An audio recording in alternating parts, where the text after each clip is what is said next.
So guys, चलो फिर lecture शुरू करते हैं आज का। और आज के लेक्चर में हम क्या पढ़ने वाले हैं, हमने लास्ट लेक्चर में जहां से पढ़ा था उसको ही आगे कंटिन्यू करेंगे। और उससे पहले लास्ट लेक्चर में जो भी हमने डिस्कस किया था उसका थोड़ा सा मैं रीकैप दे देता हूं by the time every student join this particular lecture. और ये रीकैप जरूरी भी है। देखो यहां पे हम क्या करने वाले थे लास्ट लेक्चर में हमने क्या किया था उसका एक थोड़ा सा प्रीव्यू देते हैं। देखो लास्ट लेक्चर में हमने डिस्कस किया था कैपेसिटर के डाइलेक्ट्रिक्स के बारे में। मतलब कैपेसिटर की अगर ये प्लेट है, ये दूसरी प्लेट है कैपेसिटर की, और ये दोनों प्लेट के बीच में अगर हम डाइलेक्ट्रिक भरते हैं जिसका डाइलेक्ट्रिक कांस्टेंट क्या है, के। अगर दोनों प्लेट के बीच में हमने के जितने डाइलेक्ट्रिक कांस्टेंट वाला डाइलेक्ट्रिक भर दिया तो क्या होता है। तो हमने एक चीज देखी थी कि इसका नया कैपेसिटेंस जो होता है वो के टाइम्स हो जाता है, नया कैपेसिटेंस के टाइम्स हो जाता है।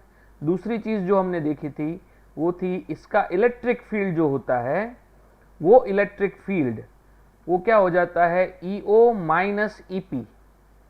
ओके, और हमने ये भी देखा था कि ये sigma minus sigma P upon epsilon zero हो जाता है। एंड फाइनली इसकी वैल्यू को हमने क्या प्रूव किया था कि ई आउट अपॉन के। तो ये जो नेट इलेक्ट्रिक फील्ड है वो क्या हो जाएगा, ई आउट अपॉन के हो जाएगा। थोड़ा सा परफेक्शन के साथ मैं यहाँ पे ये फिगर को ड्रॉ करता हूं बिकॉज एक और चीज मुझे इस फिगर से आपको एक्सप्लेन करनी है। रफ फिगर उसमें काम नहीं करेगी। चलो मैं कैपेसिटर की यहां पे प्लेट बनाता हूं। This is one plate of the capacitor. यहां पे दूसरी प्लेट है। ओके, और इसके ऊपर प्लस सिग्मा, इसके ऊपर माइनस सिग्मा। इसका जो इलेक्ट्रिक फील्ड होगा वो सिग्मा अपॉन 2 एप्सिलॉन जीरो और इसका सिग्मा अपॉन 2 एप्सिलॉन जीरो मिला के sigma upon 2 epsilon zero plate number 1 का। और प्लेट नंबर 2 का भी क्या है, तो कि सिग्मा अपॉन 2 एप्सिलॉन जीरो, ये प्लेट नंबर 2 का। इससे आपका इफेक्टिव इलेक्ट्रिक फील्ड जो बाहर से आपको मिलता है E O, that is going to be sigma upon epsilon zero. ये जो इलेक्ट्रिक फील्ड होगा that is the electric field between the two plates of the capacitor because of this free charges. ये पॉजिटिव फ्री चार्ज है, ये negative free charge है। Okay, इसकी वजह से। लेकिन अगर हम डाइलेक्ट्रिक भरते हैं तो डाइलेक्ट्रिक की वजह से यहाँ पे sigma P upon epsilon zero जितना एक और इलेक्ट्रिक फील्ड क्या हो जाता है, यहाँ पे क्रिएट हो जाता है।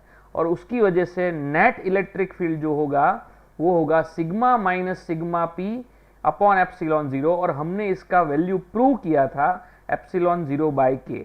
फिर तीसरा रिजल्ट जो हमने देखा था वो था कि पोटेंशियल और इलेक्ट्रिक फील्ड एक दूसरे के प्रपोर्शन में होते हैं।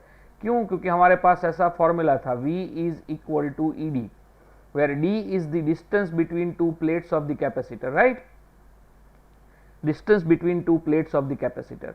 तो V प्रोपोर्शनल टू E होने की वजह से अगर E का वैल्यू E जीरो बाई के हो जाता है तो उसके ऊपर से V का वैल्यू भी क्या हो जाता है, V जीरो बाई के हो जाता है। ऐसा हमने देखा था।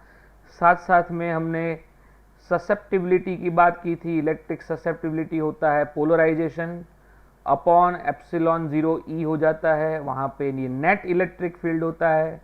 फिर इसकी इलेक्ट्रिक ससेप्टिबिलिटी का डाइलेक्ट्रिक कांस्टेंट के साथ हमने कनेक्शन देखा था कि 1 प्लस इलेक्ट्रिक ससेप्टिबिलिटी जो होता है वो dielectric constant epsilon by epsilon zero के बराबर होता है। ये कुछ ऐसे फॉर्मूलाज हैं जो हमने प्रीवियस लेक्चर में डिराइव किए थे। तो I am just giving the brief of such formulas.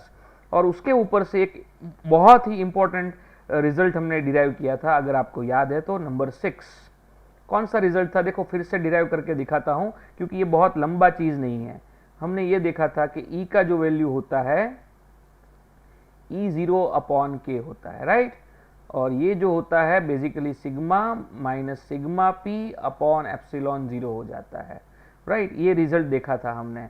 और इस रिजल्ट के चलते हुए हमने यहाँ पे फॉर्मूला प्रूव किया था बाउंड चार्ज की क्वांटिटी का, कि बाउंड चार्ज कितना होता है। बाउंड चार्ज QP वो फ्री चार्ज QO 1-1 जितना होता है। फिर सिग्मा P कितना होता है, तो कि सिग्मा इंटू 1-1 जितना हो जाएगा। तो ये बाउंड चार्ज का फॉर्मूला हुआ और ये बाउंड चार्ज की चार्ज डेंसिटी का फॉर्मूला हुआ। तो हमने प्रीवियस लेक्चर में इतना फॉर्मूला हमने डिराइव करके रखा हुआ था, राइट। जस्ट अ मिनट, हाँ चलो ओके।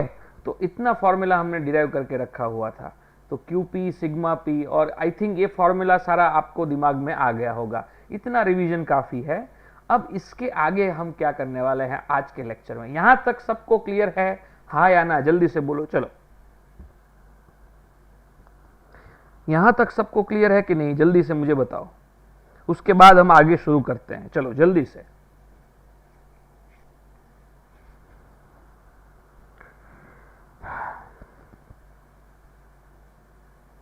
यस, अभी सबके रिप्लाई नहीं आए। I want answer from everyone. I want answer from everyone. देखो यार, इंटरेक्शन मेरे साथ करो यार, लेक्चर को थोड़ा लाइव बनाते रहो, ठीक है। इंटरेक्शन मेरे साथ करते रहो और लेक्चर को लाइव बनाते रहो, ठीक है। चलो अभी क्या करते हैं इसके आगे। आज का लेक्चर क्या होगा, तो देखो यहां पे पार्शियली फिल्ड डाइलेक्ट्रिक की बात है। देखो ये कैपेसिटर की, ये ब्लू जो दिख रही है ना, वो कैपेसिटर की एक प्लेट है। ये दूसरी जो ब्लू दिख रही है कैपेसिटर की दूसरी प्लेट है। So this is capacitors plate number 1, this is capacitors plate number 2। और इन दो प्लेट के बीच का टोटल डिस्टेंस जो कैपेसिटर का है, वो डिस्टेंस हम जानते हैं कितना है, D है। ये दोनों कैपेसिटर की प्लेट है, उसका एरिया कितना है, A है। और हमने यहां पे क्या किया कि T जितनी थिकनेस वाला और K जितने डाइलेक्ट्रिक कांस्टेंट वाला डाई इलेक्ट्रिक मटेरियल दो कैपेसिटर की प्लेट के बीच में हमने रख दिया। देखो यहां पे मैंने दिखाया है कि यहां पे प्लेट से मैंने चिपका के रखा हुआ है। जरूरी नहीं है चिपका के रखो, अगर आप उसको चिपका के नहीं रखते हो, कहीं पे भी रखते हो तो भी चलेगा, डजेंट मैटर, ठीक है। देखो अगर मान लो आपकी एक कैपेसिटर की एक प्लेट है, ये कैपेसिटर की दूसरी प्लेट है, ठीक है। इन दोनों के बीच का डिस्टेंस कितना है, D है फॉर एग्जांपल। और मान लो आप यहां पे रखते हो, यहां पे आप डाइलेक्ट्रिक मटेरियल रखते हो जिसका डाइलेक्ट्रिक कांस्टेंट K है और थिकनेस T है। तो इसका जो आंसर आएगा ना, वो आंसर, और मैंने यहां पे जो फिगर ड्रॉ करके रखी है इसका आंसर, ये दोनों का आंसर क्या मिलेगा, सेम मिलेगा। सो आंसर में कोई चेंज नहीं होने वाला है। सो आपको ये डाइलेक्ट्रिक कांस्टेंट कहीं पे भी दो प्लेट के बीच में आप कोई भी जगह पे ये डाइलेक्ट्रिक मटेरियल आप रख सकते हो, ठीक है। मैं अभी अपनी फिगर ही रखता हूं, बाकी सब कुछ जाने देता हूं। ये अपनी फिगर में क्या है, तो कि ये दो प्लेट के बीच का जो डिस्टेंस है वो डिस्टेंस है D, डाइलेक्ट्रिक कांस्टेंट क्या है, K है, और यहां पे थिकनेस जो है वो है T। अच्छा, अगर ये थिकनेस T है तो यहां से लेके यहां तक, यहां से लेके यहां तक क्या होगा, D माइनस T हो जाएगा कि नहीं हो जाएगा, D माइनस T हो जाएगा, राइट। यहां से लेके यहां तक D माइनस T हो जाएगा। इज दैट परफेक्टली अंडरस्टूड, समझ में आया कि नहीं आया यहां पे। तो देखो अब क्या करने वाले हैं हम इस पर्टिकुलर सिचुएशन में, इस कैपेसिटर का जिसमें हमने T जितनी थिकनेस वाला डाइलेक्ट्रिक भर के रखा है, उसका कैपेसिटेंस हम कैलकुलेट करने वाले हैं। चलो कैलकुलेट करते हैं, क्या करते हैं देखते हैं, चलिए लेट्स स्टार्ट। देखो हमने अभी सीखा कि यहां पे इलेक्ट्रिक फील्ड कितना होगा, तो कि यहां पे तो बीच में कुछ नहीं है, वैक्यूम है या फिर हवा है, तो इलेक्ट्रिक फील्ड कितना होगा, EO होगा। और यहां पे कितना हो जाएगा, तो डाइलेक्ट्रिक होगा, तो इसका इलेक्ट्रिक फील्ड कितना हो जाएगा, EO अपॉन K हो जाएगा कि नहीं हो जाएगा, क्योंकि डाइलेक्ट्रिक मटेरियल होता है तब इलेक्ट्रिक फील्ड की वैल्यू 1 अपॉन K टाइम्स हो जाती है। तो यहां पे डाइलेक्ट्रिक होने की वजह से इतने T जितनी थिकनेस वाले रीजन में इलेक्ट्रिक फील्ड की जो वैल्यू होगी, वो इलेक्ट्रिक फील्ड की वैल्यू कितनी हो जाएगी, E0 अपॉन K हो जाएगी, राइट। चलो, और यहां पे D माइनस T जितने रीजन में डाइलेक्ट्रिक नहीं है, इसलिए इलेक्ट्रिक फील्ड की वैल्यू कितनी रहेगी, E0 की E0 ही रहेगी, उसमें कोई चेंज नहीं आएगा। चलो अब क्या करने वाले हैं, तो हमारा बेसिक फॉर्मूला क्या है, तो potential difference here potential difference between two plates of capacitor. Okay, potential difference between two plates of the capacitor कितना होगा? तो कि पोटेंशियल डिफरेंस का फॉर्मूला, जनरल फॉर्मूला मुझे पता है, कितना है? ईडी। लेकिन यहां पे मुझे क्या करना पड़ेगा? तो कि देखो यहां पे ये पहला रीजन और ये दूसरा रीजन, दोनों रीजन के लिए मुझे ई और डी को लिखना पड़ेगा। तो कैसे लिखता हूं? देखो जरा ध्यान से देखना इसको। पहले रीजन के लिए मैं लिखता हूं, पहले रीजन के लिए मैं लिखता हूं, तो पहले रीजन में इलेक्ट्रिक फील्ड कितना है? E0 है, और डिस्टेंस कितना है? तो कि d माइनस टी जितना है। डिस्टेंस जो है वो है d माइनस टी। समझ में आया? फिर दूसरे रीजन की बात करें तो दूसरे रीजन में इलेक्ट्रिक फील्ड कितना है? तो कि E0 बाई के जितना है। समझ में आया? E0 बाई के जितना है। और डिस्टेंस कितना है? तो कि t जितना है। तो यहां पे डिस्टेंस जो है वो t जितना है। तो हम यहां से क्या कॉमन निकाल सकते हैं? E0 को कॉमन निकाल सकते हैं। E0 को कॉमन निकाल दो। चलो E0 को अगर कॉमन निकाल दोगे तो यहां पे क्या बचेगा? d माइनस टी बचेगा प्लस t बाय के बचेगा, राइट। अब हम जानते हैं E0 की वैल्यू क्या होती है? E0 की वैल्यू होती है सिग्मा अपॉन एप्सिलॉन 0। याद रखना, ये E0 होता है ना, वो सिग्मा अपॉन एप्सिलॉन 0 होता है, और ये अंदर की तरफ से जो इलेक्ट्रिक फील्ड प्रोड्यूस हुआ EP, वो होता है सिग्मा P अपॉन एप्सिलॉन 0। लेकिन यहाँ पे प्योरली E0 आ रहा है। E0 है तो सिग्मा अपॉन एप्सिलॉन 0, यहाँ पे ब्रैकेट में क्या आएगा? d minus t plus T by के आ जाएगा। ठीक है, अभी सिग्मा की जगह पे अपने क्या लिख सकते हैं? अगर मान लो इस कैपेसिटर की प्लेट पे जितना भी चार्ज है, वो चार्ज अगर Q जितना है, मान लो ये पॉजिटिव चार्ज, फिर यहाँ पे जो है नेगेटिव चार्ज है, और ये पॉजिटिव और नेगेटिव चार्ज कितना है भाई? Q जितना चार्ज है अगर, तो ऐसे सिचुएशन में Q अपॉन A लिखेंगे, क्योंकि सिग्मा क्या होता है? सिग्मा होता है surface charge density. Surface charge density क्या होता है भाई? तो कि चार्ज अपॉन एरिया। तो सिग्मा की जगह पे मैंने चार्ज अपॉन एरिया लिख दिया, यहाँ पे एप्सिलॉन 0 है, फिर d minus t plus t by k आ जाएगा, d minus t plus t by k आ जाएगा। अब क्या करेंगे? देयरफॉर कैपेसिटेंस का फॉर्मूला क्या होता है? तो कि कैपेसिटेंस जो होता है C, उसको हम लिखते हैं Q अपॉन V। तो अगर हम ये इक्वेशन नंबर 1 से Q अपॉन V निकाले तो क्या मिलेगा? तो देखो एप्सिलॉन 0 A मिलेगा, और नीचे क्या मिलेगा? d minus t plus T by के मिल जाएगा। तो यहां पे मुझे मेरा आंसर मिल जाएगा। तो ये हो गया net capacitance of a system. ये कौन सा कैपेसिटेंस है भाई? तो कि दो प्लेट के बीच में अगर आप T जितनी थिकनेस वाला डाइलेक्ट्रिक मटेरियल भर देते हो, तो ऐसे सिचुएशन में सिस्टम का जो कैपेसिटेंस मिलेगा वो कैपेसिटेंस आपके सामने है। समझ में आया कि नहीं आया ये फॉर्मूला? चलो जल्दी से मुझे सब बताओ। समझ में आया है तो हाँ बोलो, कुछ भी क्वेरी है तो मुझे यहां पे डिस्कस करो। चलो, I am waiting for your reply. I'm waiting for your reply, guys.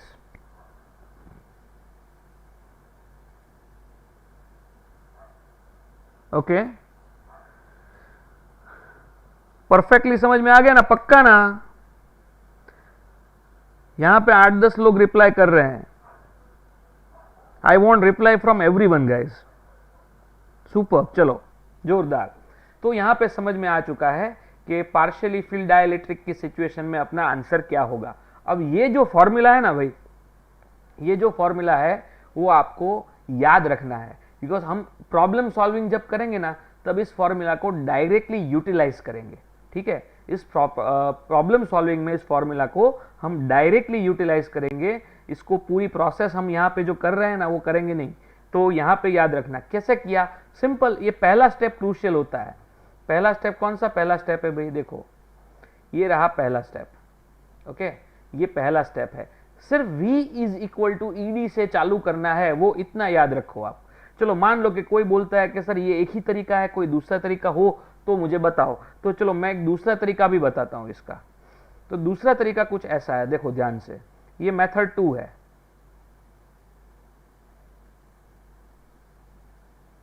ये मेथड 2 है। मेथड 2 में क्या है, देखो ये कैपेसिटर की ये प्लेट है, ये कैपेसिटर की प्लेट,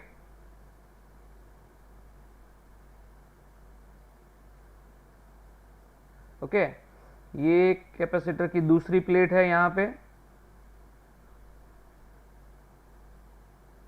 और चलो मान लो दो प्लेट के बीच में मैंने यहां पे क्या किया है, T जितनी थिकनेस वाला, ये T जितनी थिकनेस वाला और K जितने डाइलेक्ट्रिक कांस्टेंट वाला मटेरियल मैंने रख दिया, ये डाइलेक्ट्रिक मटेरियल है।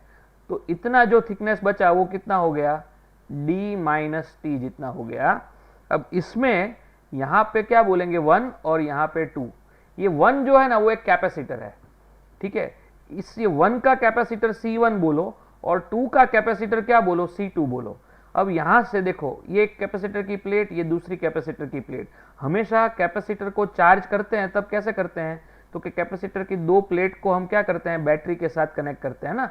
तो अल्टीमेटली कैपेसिटर एक कैपेसिटर की ये जो प्लेट है ना उसके साथ एक पॉजिटिव टर्मिनल आएगा, इसकी एक नेगेटिव प्लेट के साथ एक क्या आएगा, नेगेटिव टर्मिनल आएगा। तो वो टर्मिनल ये है, ये पॉजिटिव की तरफ जाने वाला टर्मिनल और ये नेगेटिव की तरफ जाने वाला टर्मिनल।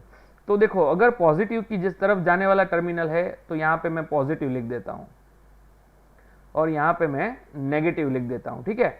अब क्या होगा, पॉजिटिव से चार्ज एंटर होगा यहां पे, ध्यान से देखना, चार्ज क्या होगा, पॉजिटिव की साइड से मान लो एंटर हुआ तो पहले C1 कैपेसिटर में से पास होगा वो चार्ज और फिर C2 में से पास होगा, ऐसा मान सकते हैं। चार्ज पास नहीं होता एक्चुअली, वो चार्ज क्या करता है, कैपेसिटर को चार्ज करता है एक्चुअली, लेकिन हम थोड़ी देर के लिए मान लेते हैं ऐसा कि चार्ज इज मूविंग।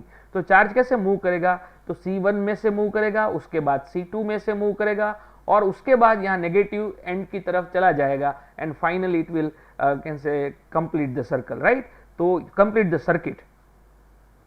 तो हम ऐसा इमेजिन कर सकते हैं कि पहले चार्ज क्या हुआ, पहले C1 कैपेसिटर को चार्ज किया, उसके बाद C2 को चार्ज किया, मतलब C1 और C2 जो है ना वो सीरीज में है, C1 और C2 क्या है, सीरीज में है। तो अब क्या करेंगे, सीरीज कनेक्शन का फॉर्मूला यूटिलाइज करते हैं। तो सीरीज कनेक्शन में नेट कैपेसिटेंस होता है 1/C, 1/C1, 1/C2, ठीक है। चलो C1 कैपेसिटर के बीच का जो डिस्टेंस है तो कितना, D minus T is the distance. Capacitance जो होता है उसका फॉर्मूला ऐसा होता है ε0A/D, तो वही फॉर्मूला हम यहाँ पे लिखने वाले हैं, ε0A/D की जगह पे यहाँ पे क्या आएगा, D माइनस टी आएगा, क्योंकि यहाँ पे अगर 1 को मैं कैपेसिटर कंसीडर करूं तो 1 की दो प्लेट के बीच में डिस्टेंस जो है ना मैं उसको कंसीडर क्या करूंगा, D माइनस टी। फिर C2 को कैसे कंसीडर करेंगे, तो कि C2 में डाइलेक्ट्रिक मटेरियल है, तो हमने देखा था कि डाइलेक्ट्रिक मटेरियल होता है तो क्या हो जाता है, C' हो जाता है ना, और Kc का मतलब क्या, K/ε0A/D। तो यहाँ पे क्या करेंगे, K टाइम्स ε0A, लेकिन D की जगह पे क्या आएगा, तो कि D की जगह पे यहाँ पे ये दूसरे कैपेसिटर की जो थिकनेस है दैट इज T, वो आएगी यहाँ पे, राइट, और यहाँ पे 1। चलो D माइनस टी को ऊपर ले जाते हैं, D minus T upon ε0A, ये जो है ना T, इस T को भी क्या करते हैं, ऊपर ले जाते हैं, तो यहाँ पे T अपॉन K/ε0A आ जाएगा, दिस इज बेसिकली 1/C हो जाएगा, राइट। तो अब यहाँ पे क्या करते हैं, 1/C, 1/ε0A को कॉमन निकाल देते हैं, तो यहाँ पे क्या बचेगा, D minus t plus T/K बचेगा। और यहां से C की कैलकुलेशन करो तो C को सब्जेक्ट बनाओगे तो ε0A ऊपर आ जाएगा और ये टर्म जो है ना D minus t plus T/K, ये टर्म कहां पे आ जाएगी, नीचे आ जाएगी। तो अगर आप series combination of the capacitor का यूज करके इस फॉर्मूला को डिराइव करना चाहते हो तो भी आप इस फॉर्मूला को डिराइव कर सकते हो। ये कैलकुलेशन के बारे में समझ में आया कि नहीं आया, जल्दी से बताओ, चलो जल्दी से बताओ, I am waiting for your reply.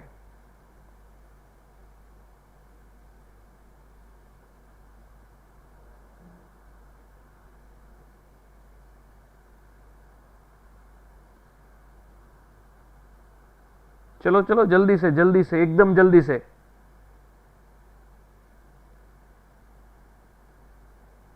Okay great.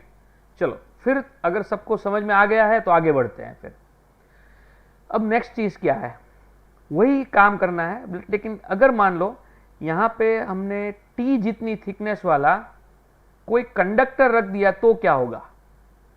ये जो है ना यहां से लेके यहां तक, यहां से लेके यहां तक ये जो डिस्टेंस है d माइनस टी, और ये t जितनी डिस्टेंस थिकनेस वाला क्या रखा है, कंडक्टर रखा है। पहले हम क्या करते थे, डाइलेक्ट्रिक रखते थे। अगर हमने t जितनी थिकनेस वाला कंडक्टर रख दिया तो क्या होगा। तो पहले एक बात समझो कि कंडक्टर के लिए डाइलेक्ट्रिक कांस्टेंट कितना होता है भाई, इनफाइनाइट होता है। कंडक्टर के लिए डाइलेक्ट्रिक कांस्टेंट होता है इनफाइनाइट। तो अब क्या करेंगे, अपने वही फॉर्मूला को यूज करेंगे कि when material of thickness T is kept between two plates of capacitor, ठीक है। तो क्या होगा, हमने अभी फॉर्मूला डिराइव किया है उसको डायरेक्टली यूटिलाइज करेंगे। अब एप्सिलॉन 0 ए होगा d minus t plus T by के हो जाएगा। फॉर कंडक्टर हम जानते हैं k की वैल्यू क्या होती है भाई, इनफाइनाइट होती है, और k की वैल्यू इनफाइनाइट होने की वजह से ये आंसर क्या हो जाएगा, एप्सिलॉन 0 ए अपॉन d माइनस टी हो जाएगा, क्योंकि t बाई के जो है वो t बाई इनफाइनाइट हो जाएगा, और t बाई इनफाइनाइट की वैल्यू हो जाती है 0। मतलब ये थर्ड टर्म जो है ना यहाँ पे, ये थर्ड टर्म क्या हो जाएगी भाई, 0 हो जाएगी। तो बचेगा सिर्फ d माइनस टी। तो इसका कैपेसिटेंस कुछ ऐसा हो जाएगा। समझ में आया, मतलब ऐसा ही मान लो कि यहां पे सिर्फ ये एक ही कैपेसिटर है, दूसरा कैपेसिटर है ही नहीं। जितना पोर्शन हमने कंडक्टर रखा उतना पोर्शन कैपेसिटर के अंदर से निकल गया। सिर्फ जितना पोर्शन में हवा है, जितने पोर्शन में वैक्यूम है, उतना ही पोर्शन कैपेसिटर के कैपेसिटेंस में कंट्रीब्यूट करेगा। बाकी जो कंडक्टिंग मटेरियल है ना वो कंट्रीब्यूट नहीं करेगा। तो ये हो जाएगा, अगर आपने टी जितनी थिकनेस वाला कोई कंडक्टिंग मटेरियल दो प्लेट के बीच में रख दिया तो कुछ ऐसा होगा आपके, ठीक है। अगर कोई बोलता है कि नहीं मुझे टी जितनी थिकनेस वाला नहीं करना है, मुझे फुल्ली फिल कर देना है, राइट, मुझे फुल्ली फिल कर देना है, मतलब क्या कि दो प्लेट के बीच का पूरा जो डिस्टेंस है वो पूरा डिस्टेंस क्या करना है, मुझे कंडक्टर से भर देना है। तो क्या करेंगे, तो देखो when full region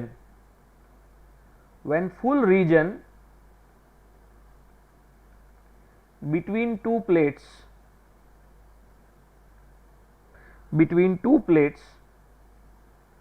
of capacitor is filled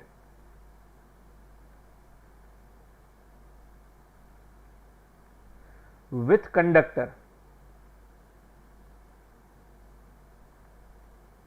तो क्या हो जाएगा, कैपेसिटर की दो प्लेट के बीच का डिस्टेंस है वो है d, तो उसकी थिकनेस और ये डिस्टेंस दोनों क्या हो जाएगा, सेम हो जाएगा। देखो जरा ध्यान से, मैं यहां पे फिर से थोड़ा चेंज करके दिखाता हूं। ये जो पूरा डिस्टेंस है ना दो प्लेट के बीच का वो है d, ओके। अगर ये पूरा रीजन हमने अगर भर दिया कंडक्टर से, पूरा रीजन अगर हमने कंडक्टर से भर दिया तो इसका मतलब ये होगा कि हमने कंडक्टर की थिकनेस कितनी रखी, तो कि कंडक्टर की थिकनेस इतनी रखी जितनी डिस्टेंस दो प्लेट के बीच में है, जितना डिस्टेंस दो प्लेट के बीच में है। समझ में आया, तो ये हो गया full region between two plates of the capacitor is filled with the conductor. तो क्या हो जाएगा, d is equal to t हो जाएगा, और d is equal to t के साथ साथ k की वैल्यू जो है वो इनफाइनाइट हो जाएगी। एंड देयरफॉर फ्रॉम 1 करोगे अगर आप, फ्रॉम 1, तो इस फ्रॉम 1 में वैल्यू डालो सारी, तो क्या मिलेगा देखो आप, एप्सिलॉन 0 ए, टी की जगह पे क्या करेंगे, डी लिखना पड़ेगा, और यहाँ पे के की जगह पे इनफाइनाइट लिखना पड़ेगा। तो अब ये पूरा डिनोमिनेटर क्या हो गया, 0 हो गया, और इसका आंसर आएगा इनफाइनाइट। सो इसका मतलब ये हो जाएगा कि ऐसे सिचुएशन में कैपेसिटर इनफाइनाइट हो जाएगा, ऐसे सिचुएशन में कैपेसिटेंस की वैल्यू जो है वो इनफाइनाइट हो जाएगी। अब ये कैपेसिटेंस की वैल्यू जो इनफाइनाइट होती है ना, उसका भी कोई पर्पस होता है, उसका मीनिंग समझो कि कैपेसिटर के दो प्लेट तो मेटल की होती है, मेटल की मतलब कंडक्टर की होती है। अब दो प्लेट कंडक्टिंग है, उसके बीच का जो रीजन है ना, वो भी हमने क्या कर दिया, कंडक्टर से भर दिया। मतलब नाउ ये कैपेसिटर जो आपका है ना, that is going to behave like a, I can say some conducting block, वो आपके लिए एक कंडक्टिंग ब्लॉक बन जाएगा। देखो कुछ ऐसा हो जाएगा, 3D में अगर ड्रॉ करते हैं तो समझ में आएगा थोड़ा। ये कैपेसिटर की एक प्लेट है, ये कैपेसिटर की दूसरी प्लेट है, ठीक है। थोड़ा सा थिकनेस दिखा देता हूं यहां पे, थोड़ा सा थिकनेस मैंने यहां पे दिखा दिया, ठीक है। चलो अब क्या होगा, इन दोनों के बीच का रीजन, पूरा रीजन हमने क्या कर दिया, कंडक्टर से भर दिया। तो नाउ यू कैन सी कि this is the conducting block, this is conducting block.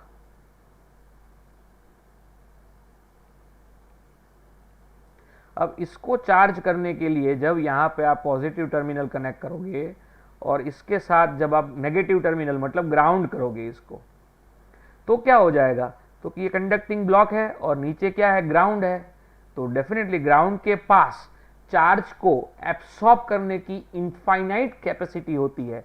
मतलब सप्लाई से जो भी चार्ज आएगा वो सारा चार्ज आप ग्राउंड में चला जाएगा। या फिर आप ऐसा बोल सकते हो कि कंडक्टर जो होता है ना, वो क्या करता है, चार्ज को फ्लो होने देता है, right. It allows charge to flow. मतलब पहले क्या होता था कि यहाँ पे डाइलेक्ट्रिक बीच में क्या होता था, खाली रीजन होता था, दो प्लेट के बीच का रीजन खाली था। तो मतलब एक प्लेट से दूसरी प्लेट की तरफ चार्ज को फ्लो होने के लिए कोई रास्ता नहीं होता था, और रास्ता नहीं होता था तो क्या होता था, कैपेसिटर की प्लेट पे वो चार्ज वहां पे टिका रहता था, वो चार्ज वहां पे ही रहता था, वहां से कहीं पे आगे पीछे नहीं जाता था। लेकिन अगर आपने बीच के रीजन को कंडक्टर से भर दिया तो मतलब चार्ज को फ्लो होने की जगह मिल जाएगी। तो मतलब आप एक प्लेट को चार्ज करते ही जाओगे, चार्ज करते ही जाओगे, उसका सारा चार्ज फ्लो होके क्या होता जाएगा, ग्राउंड होता जाएगा, ग्राउंड होता जाएगा। मान लो पॉजिटिव चार्ज आए, आप जानते हो ground is a sea of negative charges, समझ रहे हो ना, ग्राउंड क्या होता है, it is a sea of negative charges.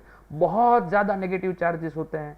तो जितना भी पॉजिटिव चार्ज आप पॉजिटिव प्लेट पे डालोगे ना, वो तो सारा पॉजिटिव चार्ज क्या हो जाएगा, थ्रू कंडक्टर, ये कंडक्टर के थ्रू आएगा इस तरफ और डायरेक्टली ग्राउंड हो जाएगा, और वो ग्राउंड होता ही जाएगा, होता ही जाएगा। मतलब आप इस पर्टिकुलर कैपेसिटर को कभी फुल्ली चार्ज कर ही नहीं सकते, और इसको फुल्ली चार्ज कर नहीं सकते मतलब इसकी कैपेसिटी क्या हो गई, इनफाइनाइट हो गई। तो आप इसको ऐसा समझ सकते हो, just for the sake of understanding. कभी कभी मैथमेटिक्स से समझ में आता है तो ठीक है, लेकिन मैथमेटिक्स से समझ में ना आए तो इस तरह से भी लॉजिकली आपको आपका आंसर मिलना चाहिए।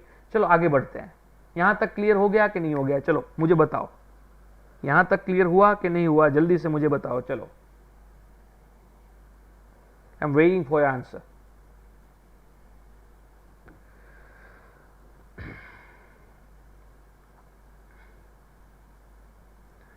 जल्दी से बताओ, चलो जल्दी से।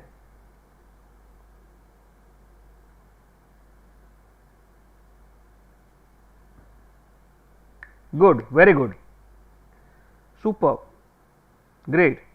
चलो अभी क्या करते हैं, ये प्रॉब्लम आप सबको करना है। चलो मेरे साथ ये सब करोगे, ठीक है। देखते हैं मेरा आंसर और आपका आंसर, किसका आंसर जल्दी से आता है। देखो यहां पे डाइलेक्ट्रिक मटेरियल हम डाल रहे हैं जिसकी थिकनेस है d/2। कैपेसिटर की एक प्लेट है ये,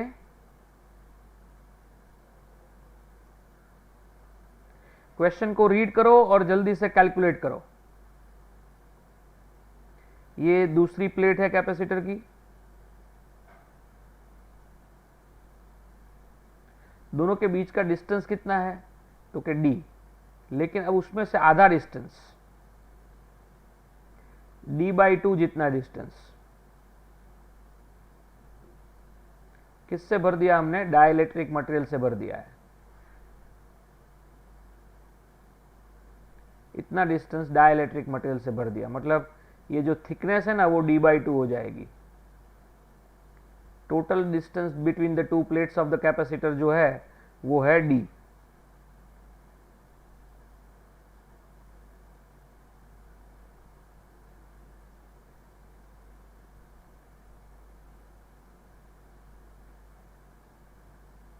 ओके, और डाइलेक्ट्रिक कांस्टेंट जो भी है आई डोंट नो, लेकिन k की वो वैल्यू k होगी। ठीक है, आप सब लोग कैलकुलेट करोगे मेरे साथ।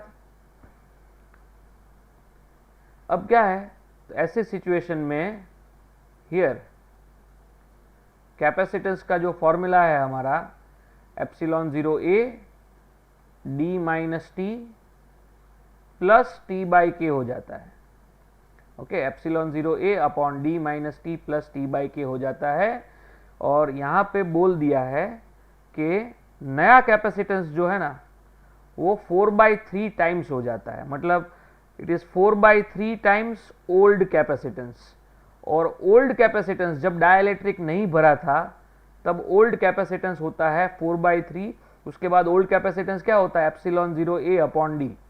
तो मतलब यहाँ पे हमको क्या करना है, C डैश की जगह पे 4/3 एप्सिलॉन 0a अपॉन डी कर देना है। ये ऑलरेडी एप्सिलॉन 0a है। अब t की जगह पे क्या लिखोगे भाई, d/2 लिखोगे, और यहाँ पे भी t की जगह पे क्या लिखोगे, d/2 लिखोगे। ओके राइट, बस यहाँ से आपको k की वैल्यू निकालनी है। यहाँ से आपको क्या करना है, k की वैल्यू निकालनी है। सो कैसे निकालोगे, जल्दी से निकालो चलो। सो इसके बाद का जो स्टेप आएगा, एप्सिलॉन 0a कैंसिल हो जाएगा, ये एप्सिलॉन 0a और ये एप्सिलॉन 0a कैंसिल हो जाएगा। और इसके कैंसिल होने के बाद क्या करो, जल्दी से क्रॉस मल्टीप्लिकेशन कर दो।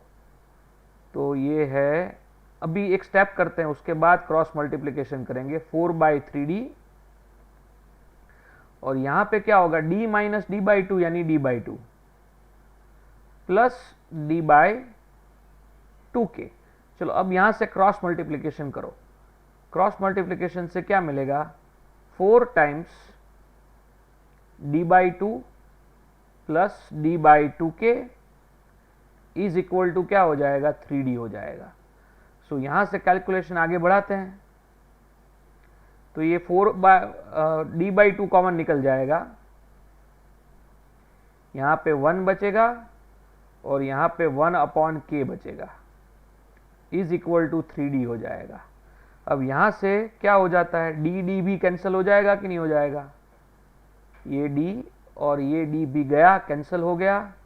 और कैंसिल होने के बाद यस, सबका आंसर मेरे से जल्दी आ गया। हाँ, very good very good, super. तो यहां पे आएगा 2 into 1 plus 1/k is equal to 3। So 1 plus 1/k जो है वो हो गया 3/2। सो 1/k जो होगा 3/2 माइनस 1, तो 1/2 आ जाएगा। एंड दैट्स वाई k की वैल्यू मिलेगी 2। सुपर्ब, सबका आंसर 2 आया है and that is really good, superb, जोरदार, ग्रेट। चलो यहां तक आंसर आ चुका है, अभी आगे बढ़ते हैं। चलो अब क्या करना है, इसका आंसर भी आप मेरे से पहले ला सकते हो, तो मेरे से पहले लेके आओ। चलो यहां पे रीड करो क्वेश्चन को ध्यान से, तो पता चलेगा कि क्या लिखा हुआ है। You can just have a look on this, तो पता चलेगा कि कैपेसिटर की 2 प्लेट है और 2 प्लेट के बीच का डिस्टेंस क्या है, d है। रीड द क्वेश्चन, मैं तो एक्सप्लेन कर ही रहा हूं, लेकिन मुझसे पहले अगर आप सॉल्व कर पाते हो तो दिस इज रियली गुड। ये जो डिस्टेंस है वो है d, और ये जो डिस्टेंस है इतना, यहां से यहां तक, दैट इज 3/4d, और बाकी जो बचा वो होगा 1/4d। ओके, तो how capacitance change when the slab is inserted between the plates, मतलब स्लैब इंसर्ट करने के बाद नया कैपेसिटेंस क्या होगा, that's the question, that's the question, नया कैपेसिटेंस निकालना है। So here new capacitance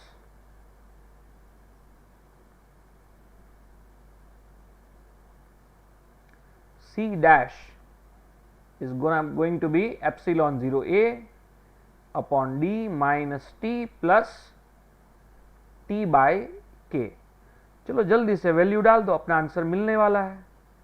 epsilon 0a upon d, thickness कितनी है इस डाइलेक्ट्रिक की, तो कि वो है 3d/4 plus 3d/4k, 3d/4k। Okay, सो इसके बाद क्या होने वाला है, d माइनस 3d/4 क्या होगा, एप्सिलॉन 0a अपॉन 1/4 d हो जाएगा प्लस 3d/4k हो जाएगा यहां पे। सो यहां पे मुझे मिलेगा अपना आंसर कुछ ऐसा, ये d/4 कॉमन निकाल दो तो एप्सिलॉन 0a d/4 कॉमन निकलेगा, यहां पे बचेगा 1 प्लस 3/k हो जाएगा, और यहां से आप क्या करो, ये 4 को ऊपर ले जाओ तो 4 एप्सिलॉन 0a अपॉन d हो जाएगा, और यहां पे एलसीएम ले लो तो k प्लस 3 और डिवाइडेड बाय k आ जाएगा, और फाइनल आंसर क्या आ जाएगा, 4k epsilon 0a upon d into k plus 3, d into k plus 3। So this is the final answer. कुछ लोग इसको ऐसे भी लिखेंगे कि एप्सिलॉन 0a अपॉन d फिर 4k अपॉन k प्लस 3, तो ये 4k upon k plus 3 times हो जाएगा। तो ये हो गया हमारा फाइनल आंसर। ये आपकी टेक्स्ट बुक का सॉल्व्ड एग्जाम्पल है, ठीक है, ये आपकी टेक्स्ट बुक का सॉल्व्ड एग्जाम्पल है, और हमने यहाँ पे डायरेक्टली फॉर्मूला रख के किया है, और टेक्स्ट बुक वालों ने V is equal to ED वाले फॉर्मूला को यूज करके किया हुआ है, ठीक है। टेक्स्ट बुक वाला अप्रोच दिखा देता हूं एक बार जल्दी से। ये प्लेट है, ये डाइलेक्ट्रिक है जिसका थिकनेस कितना है, 3/4d है, और ये अपनी दूसरी कैपेसिटर की प्लेट है ये। ओके, ये डाइलेक्ट्रिक कांस्टेंट K, ये है 3/4d, और ये हो जाएगा 1/4d। तो V is equal to ED वाला अप्रोच देखो तो ये नंबर 1 और ये नंबर 2। नंबर 1 रीजन में E क्या होगा, तो कि E0, और D कितना होगा, तो कि d/4। फिर नंबर 2 रीजन में E क्या होगा, तो कि E0/k हो जाएगा, और डिस्टेंस कितना हो जाएगा, कि 3d/4 हो जाएगा। तो यहां से आप क्या करो, E0d/4 कॉमन निकालो, तो ब्रैकेट में क्या बचेगा, 1, E0d/4 कॉमन निकल गया, ब्रैकेट में 1 बचा, यहां पे 3/k बचेगा। फिर क्या करोगे, E0 की जगह पे सिग्मा अपॉन एप्सिलॉन 0 लिखोगे, और यहां पे एलसीएम ले लो, k प्लस 3 अपॉन k। फिर सिग्मा की जगह पे क्या लिखोगे, q अपॉन a लिखोगे, सो 4 एप्सिलॉन 0 a हो जाएगा, ये k प्लस 3 अपॉन k हो जाएगा। और फिर आप क्या करोगे, देयरफॉर कैपेसिटेंस C जो है दैट इज q/v, और उसकी वैल्यू क्या हो जाएगी, 4 epsilon 0a upon d k upon k plus 3, और ये वही आंसर है जो हम डिराइव करके लेके आए हैं। सो टेक्स्ट बुक वालों ने ये कैलकुलेशन कुछ इस तरह से करके दी हुई है, एंड इट इज, अगर बोर्ड एग्जाम्स है तो इट इज प्रेफरेबल कि आप अपनी कैलकुलेशन को इस तरह से ही करो, ठीक है। अगर आप मल्टीपल चॉइस क्वेश्चंस को सॉल्व कर सकते हो तो वो जो अपना फॉर्मूला है उसको आप डायरेक्टली यूटिलाइज कर सकते हो, there is no worry about that. Okay, I hope कि ये प्रॉब्लम क्लियर हुआ कि नहीं हुआ, जल्दी से बताओ, चलो जल्दी से बताओ ये प्रॉब्लम सॉल्व हुआ कि नहीं हुआ। Waiting for your reply guys, जल्दी से एकदम। ग्रेट, चलो फिर आगे बढ़ते हैं। सबका रिप्लाई आना चाहिए, सबका रिप्लाई आना चाहिए। I am watching you people right now. मेरा ये जो मुंह है ना नीचे जैसे जाता है ना ऐसे, मतलब I am looking at your answers guys. Okay, I am looking at your answers. Great, चलो सुपर। अभी आगे बढ़ते हैं। अभी क्या है, अब देखो यहां पे कुछ ऐसे सिचुएशन है, इसमें भी आप क्या कर सकते हो, मेरे साथ साथ या मेरे से पहले अपना आंसर लेके आ सकते हो। ये जो है ना T1 थिकनेस है, ये जो है वो T2 थिकनेस है, इसका डाइलेक्ट्रिक कांस्टेंट है K1 और इसका डाइलेक्ट्रिक कांस्टेंट है K2। ओके, और total gap between two plates of the capacitor जो है यहां पे, that total gap is basically D। Okay, तो यहां पे आंसर क्या आएगा, चलो कैलकुलेट करते हैं। और यहां पे कैलकुलेट करते हैं अपने V is equal to ED वाले अप्रोच से। चलो V is equal to ED वाले अप्रोच से करते हैं solve. Here V is equal to, ये रीजन 1, ये नंबर 2, हर एक को नाम नहीं देता हूं, देखो ध्यान से समझना, यहां पे मैं क्या कर रहा हूं, डायरेक्ट कुछ कर रहा हूं मैं। V is equal to ED वाला अप्रोच लेना है, तो V is equal to ED वाले अप्रोच में देखो टोटल डिस्टेंस कितना है, D जितना है, उसमें से ये T1 थिकनेस वाला डाइलेक्ट्रिक क्या हो जाएगा, निकल जाएगा। फिर T2 थिकनेस वाला डाइलेक्ट्रिक जो है वो भी निकल जाएगा। तो मतलब टोटल डिस्टेंस में से ये दो डाइलेक्ट्रिक वाले पोर्शन को अगर आप निकाल दो तो मतलब आपको पता चलेगा कि D minus T1 minus T2 जितनी थिकनेस में क्या है, तो कि उतनी थिकनेस में वैक्यूम है। ठीक है, तो हम क्या करेंगे, E0 और वैक्यूम कितनी थिकनेस में है भाई, तो कि D minus T1 minus T2 जितनी थिकनेस में वैक्यूम है, प्लस क्या, तो क्या अब ये T1 थिकनेस वाला रीजन लेते हैं, तो T1 जितनी थिकनेस वाले रीजन में इलेक्ट्रिक फील्ड होगा E0 बाई K1 और थिकनेस आएगी T1। फिर T2 थिकनेस वाला रीजन लेते हैं, तो T2 थिकनेस वाले रीजन में इलेक्ट्रिक फील्ड होगा E0 बाई K2 और थिकनेस आएगी T2। आई होप कि आपको समझ में आ गया होगा ये रिजल्ट। तो इस रिजल्ट से हमको क्या नेक्स्ट स्टेप मिलेगा, E0 को कॉमन निकाल दो, और कॉमन निकालने से क्या मिलेगा, तो कि D minus T1 minus T2 plus T1 upon K1 plus T2 upon K2। फिर से क्या करो, E0 की जगह पे सिग्मा अपॉन एप्सिलॉन 0 लिख दो, D minus T1 minus T2 plus T1 upon K1 plus T2 upon K2। चलो अब क्या करेंगे, यहां पे सिग्मा की जगह पे Q बाय A लिख देते हैं।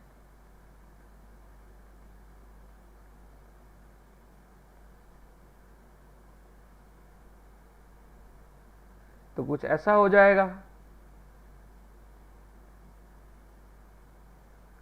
एंड अब यहां पे देयरफॉर कैपेसिटेंस फाइंड करना है, तो क्या करोगे आप, C इज इक्वल टू, ऊपर तो क्या आएगा एप्सिलॉन 0 A आएगा, नीचे क्या मिलेगा D minus T1 minus T2, ये आपकी हवा वाली टर्म मिलेगी। इतना रीजन कहां पे, हवा में या वैक्यूम में है, plus T1 by K1 plus T2 bye K2। तो ये हो गया आपका फाइनल आंसर। चलो ये क्लियर हुआ, हाँ या ना, रिप्लाई करो जल्दी से मुझे, रिप्लाई करो जल्दी से, क्लियर हुआ कि नहीं हुआ, एकदम क्विकली। ये एक ही टाइप के मैं प्रॉब्लम दिखा रहा हूं, देखो अलग अलग चीजें आ रही है। अगर यहां पे दो अलग अलग डाइलेक्ट्रिक स्लैब रखे थे हमने, 2 की जगह पे अगर हमने 5 भी रखे होते ना, तो 5 रखे होते तो क्या आता है यहाँ पे, T1 आता, T2 आता, T3 आता, T4 आता, T5 आता, समझे। और वहां पे T1 by K1, T2 by K2, T3 by K, T3 by K4 and T5 by K5 ऐसा आ जाता। मतलब अब जनरलाइज कर सकते हो इस पर्टिकुलर फॉर्मूला को। आप समझ में आया कि नहीं आया? चलो आगे बढ़ते हैं। चलो अब ऐसा ही कुछ करना है यहाँ पे, लेकिन अब देखो यहाँ पे 2 अलग अलग चीजें हैं। इसका डाइलेक्ट्रिक कांस्टेंट है K, और आप इसका डाइलेक्ट्रिक कांस्टेंट जानते हो क्योंकि ये कंडक्टर है। तो कंडक्टर का डाइलेक्ट्रिक कांस्टेंट क्या होगा भाई? इसका डाइलेक्ट्रिक कांस्टेंट मान लो K1 है, तो कंडक्टर का डाइलेक्ट्रिक कांस्टेंट K2 क्या होगा? तो इनफाइनाइट होगा। अभी हमने यहाँ पे कैपेसिटेंस का फॉर्मूला डिराइव किया था। देखो ये K1 जो है ना, उसका थिकनेस है T1, और ये कंडक्टर जो है उसका थिकनेस है कितना? T2। तो हियर कैपेसिटेंस का फॉर्मूला क्या होता है? हमने अभी जो जनरल फॉर्मूला डिराइव किया ना, उस फॉर्मूला को डायरेक्टली लिखते हैं। Capacitance in this case, capacitance in this case क्या होगा? कैपेसिटेंस का फॉर्मूला तो आप है ना अपने आप कैलकुलेट करते जाना मेरे साथ साथ। हाँ, ये D minus T1 minus T2 plus T1 upon K1 plus T2 upon K2, ठीक है कि नहीं? अब क्या करना है, हियर K2 क्या हो जाएगा? इनफाइनाइट हो जाएगा, और उसकी वजह से अपना फाइनल कैपेसिटेंस जो मुझे यहाँ पे मिलेगा, that is going to be epsilon 0A upon D minus T1 minus T2 plus T1 upon K1, and that's all. T2 upon K2 वाला जो टर्म है ना, वो तो क्या हो जाएगा? 0 हो जाएगा। T2 अपॉन K2 वाला जो टर्म है वो टर्म हो जाएगा 0 हो जाएगा, क्योंकि K2 का वैल्यू तो कितना है? इनफाइनाइट है। तो ये हो गया इसका फाइनल आंसर। चलो, मतलब आपको इस तरह से कोई भी टाइप का क्वेश्चन आपको पूछे तो will you be able to do it, you do that और नॉट? जस्ट इतना रिप्लाई कर दो मुझे। Will you be able to do such kind of question, whatever kind of question it may B?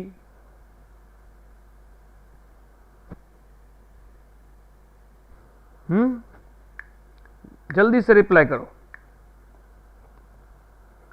बहुत अच्छे, बहुत अच्छे, चलो ग्रेट। तो फिर क्या करेंगे? अब आगे बढ़ते हैं। चलो, इसका कैपेसिटेंस निकालना है। इसका कैपेसिटेंस यहां पे मुझे फाइंड करना है। यहां पे देखो, ये ऊपर की जगह पे क्या है? कैपेसिटर की प्लेट है। ये कैपेसिटर की प्लेट यहां पे ऊपर की साइड है,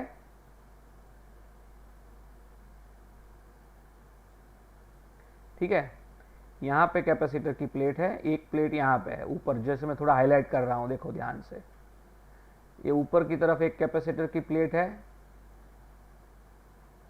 और यहां पे नीचे की तरफ भी एक कैपेसिटर की प्लेट है, और उन 2 प्लेट के बीच में हमने 3 अलग अलग डाइलेक्ट्रिक मटेरियल को भर के रखा है। 3 अलग अलग डाइलेक्ट्रिक मटेरियल को भर के रखा हुआ है।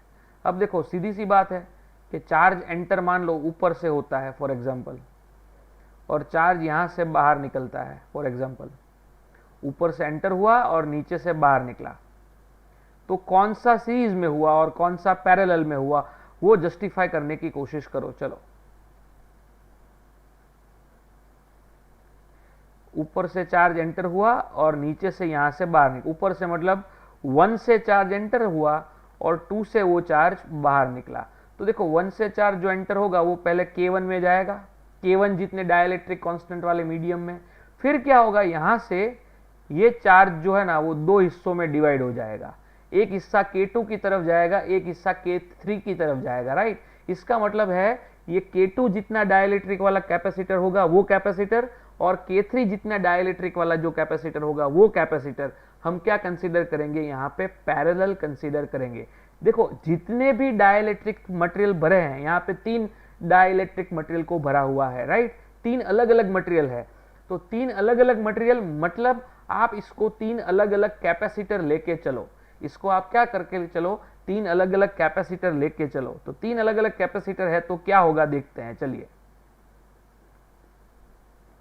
तो देखिए ये हो गया कैपेसिटर नंबर 1, ये हो गया कैपेसिटर नंबर 2 और ये हो गया कैपेसिटर नंबर 3।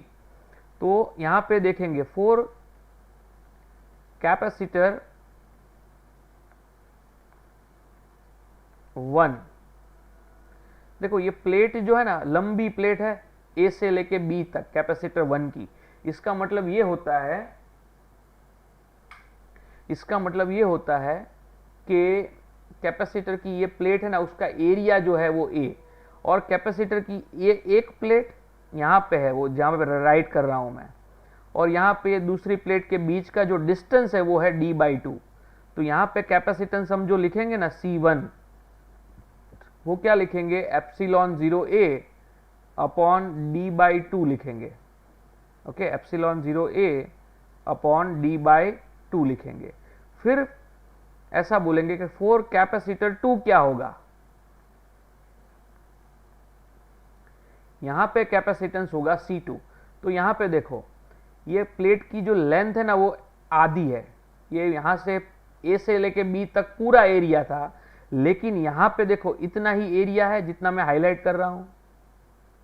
मतलब पूरी प्लेट का एरिया अगर ए है तो यहां पे आधी प्लेट का एरिया कितना होगा, a/2 होगा। इसलिए यहां पे एक ही जगह पे क्या आएगा, a/2 आएगा। और आप जानते हो ये डिस्टेंस तो d/2 है ही। ये डिस्टेंस d/2 कैसे है भाई, देखो यहां पे क्लियरली मेंशन किया गया है।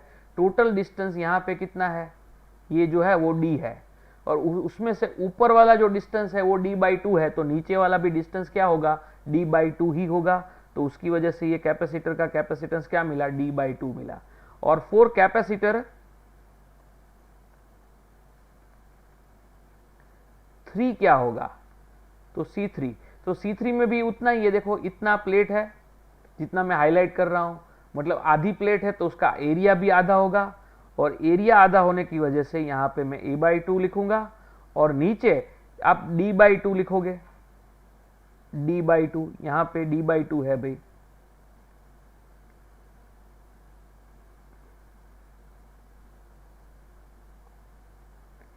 ये d/2, ये भी d/2 और ये भी d/2, और उसकी वजह से मुझे हेंस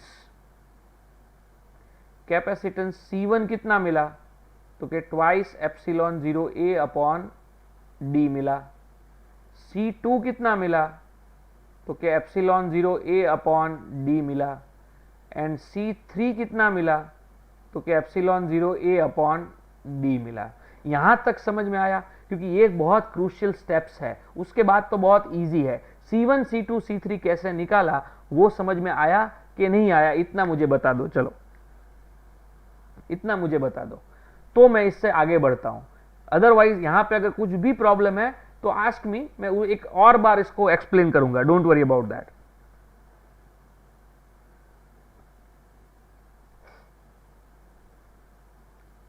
आपको यहां पे अच्छा ऑब्जर्वेशन करना पड़ेगा। अगर आप अच्छे ऑब्जर्वर हो तो आपको यह समझ में आ जाएगा। चलो, इज देयर एनीवन, चलो देखो जरा ध्यान से, मनन तू ध्यान से देख ले, फिगर को ध्यान से देख, मेरी एक्सप्लेनेशन की तरफ सिर्फ सुनना है, तुझे फिगर को देखना है सिर्फ, ठीक है। Just look at the figure और मेरे एक्सप्लेनेशन को सिर्फ सुनता रहे। देख ये एक कैपेसिटर है, येलो वाला जो है ना वो एक कैपेसिटर है, ब्लू वाला है वो दूसरा कैपेसिटर है, और ये पिंक वाला है वो तीसरा कैपेसिटर है। ये कैपेसिटर की दो प्लेट के बीच का डिस्टेंस है d/2, और ये कैपेसिटर की प्लेट का एरिया जो है वो है a। तो कैपेसिटेंस का ट्रेडिशनल फॉर्मूला क्या है, एप्सिलॉन 0a अपॉन d। तो यहां पे एप्सिलॉन 0a होगा, वो तो हमने लिखा, और d की जगह पे क्या करना पड़ेगा, मुझे d/2 लिखना पड़ेगा। तो नीचे मैंने क्या लिखा, यहां पे देखो d/2 लिख दिया। तो इसका आंसर आया एप्सिलॉन 0a अपॉन d/2 आया, और इसकी वजह से ये क्या आ जाएगा, ये आंसर आ जाएगा, क्योंकि 2 जो है वो ऊपर चला जाएगा तो twice epsilon 0a upon d हो जाएगा। Okay, twice epsilon 0a upon d हो जाएगा। चल बता, ये समझ में आया कि नहीं आया, मुझे इतना बता दे चल पहले।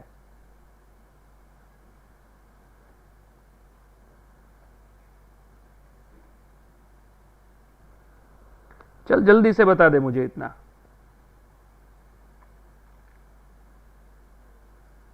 ओके चलो, तो फिर अब दूसरे कैपेसिटर की बात करते हैं। तो दूसरे कैपेसिटर में देखो, अपने इतना ही पोर्शन ध्यान में रखो, ये पूरा प्लेट है ए जितना, लेकिन अब दूसरे प्लेट में तो ये कैपेसिटर नंबर 2 इतना ही है,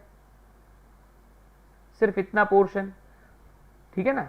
तो ये पूरे प्लेट का एरिया अगर ए है तो ये प्लेट का एरिया आधा हो जाएगा, तो a/2 हो जाएगा। और ये जो डिस्टेंस है वो है कितना, d/2 है। ओके, तो मतलब प्लेट का एरिया भी आधा और ये डिस्टेंस भी आधा। तो यहां पे दूसरे कैपेसिटर में एरिया की जगह पे देखो मैं क्या कर रहा हूं, a/2 लिख रहा हूं, और डिस्टेंस की जगह पे मैं क्या कर रहा हूं, d/2 लिख रहा हूं। तो 2 कैंसिल हो जाएगा और मुझे यहां पे जो आंसर मिलेगा C2 का, वो क्या हो जाएगा, ε0a/d। बोल ये समझ में आया कि नहीं आया, जल्दी से बताओ। चलो ग्रेट, सब कुछ समझ में आ गया तो परफेक्ट है। चलो ग्रेट, तो भाई सबको समझ में आ गया है कि C1 C2 C3 कैसे मिलेगा, राइट।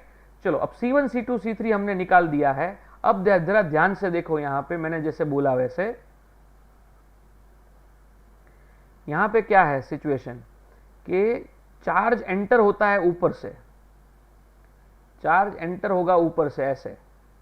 वो चार्ज पहले कहां पे जाएगा, पहले येलो वाले कैपेसिटर में जाएगा, और फिर येलो वाले कैपेसिटर से दो हिस्सों में डिवाइड होके एक हिस्सा जाएगा ब्लू वाला कैपेसिटर में और एक हिस्सा जाएगा ये पिंक वाला कैपेसिटर।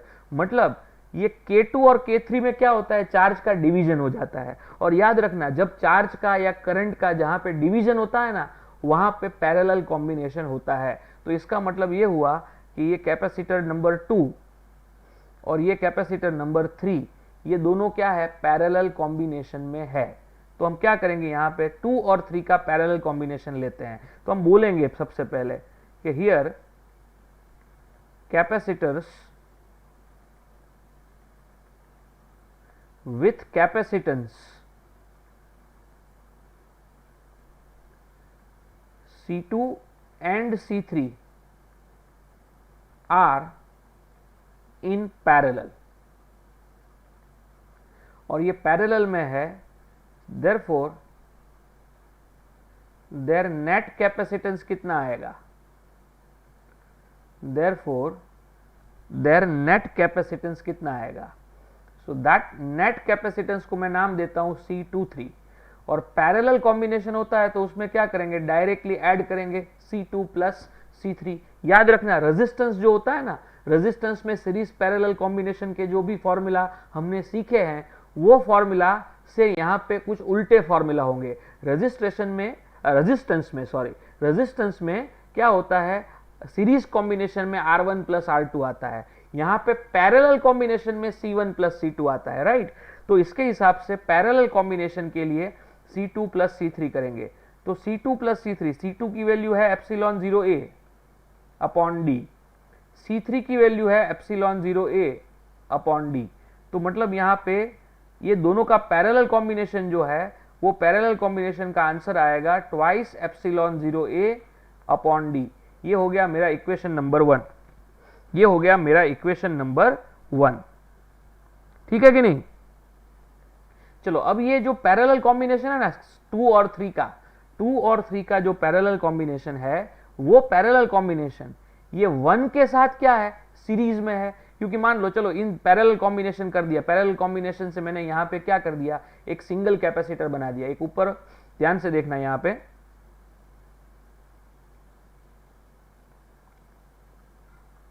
ध्यान से देखना यहां पे, देखो ये ऊपर वाली अपनी प्लेट है, AB वाली प्लेट है ये, ठीक है, ऊपर वाली प्लेट। फिर ये कैपेसिटर नंबर 1, फिर ये 2 और 3 मिला के C23 एक कैपेसिटर हमने बना दिया यहां पे। अब क्या होगा, चार्ज ऊपर से आएगा, पहले 1 में जाएगा, फिर 2-3 में जाएगा और फिर बाहर निकल जाएगा। इसका मतलब क्या हुआ, कैपेसिटर नंबर 1 और कैपेसिटर नंबर 2-3 ये दोनों एक दूसरे के साथ क्या है, सीरीज में है। तो अब वो सीरीज कॉम्बिनेशन का आंसर लाने की हम कोशिश करते हैं। चलो हम क्या लिखेंगे, now capacitor with capacitance C1 is in series with क्या C23 के साथ वो सीरीज में है एंड देयरफॉर नेट कैपेसिटेंस कितना मिलेगा मुझे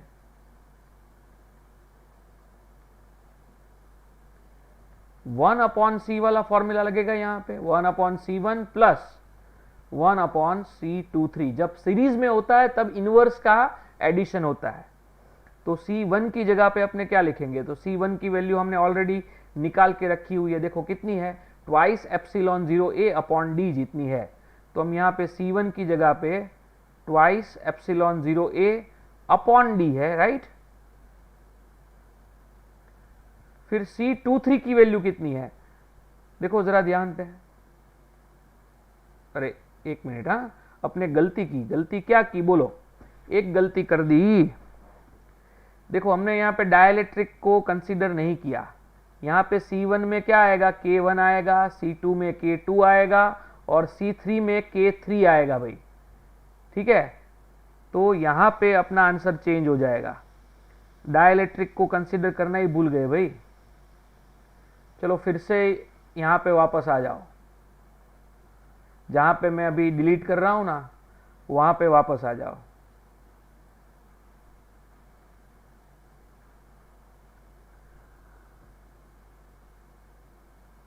देखो C2 क्या होगा, epsilon 0A K2 upon D plus C3 क्या होगा, epsilon 0A K3 upon D. और इसका मतलब है कि epsilon 0A upon D common निकलेगा और यहाँ पे बचेगा K2 प्लस K3, तो ये हो जाएगा C23 और इसको देते हैं इक्वेशन नंबर 1। ये C23 कैसे आया वो समझ में आया, जल्दी से बताओ, चलो जल्दी से बताओ, चलो।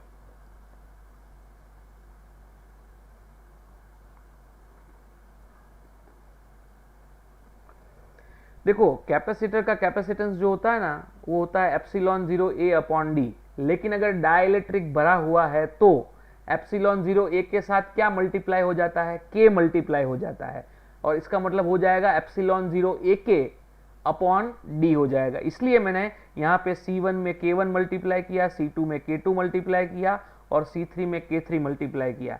चलो अब आगे बढ़ते हैं यहाँ से।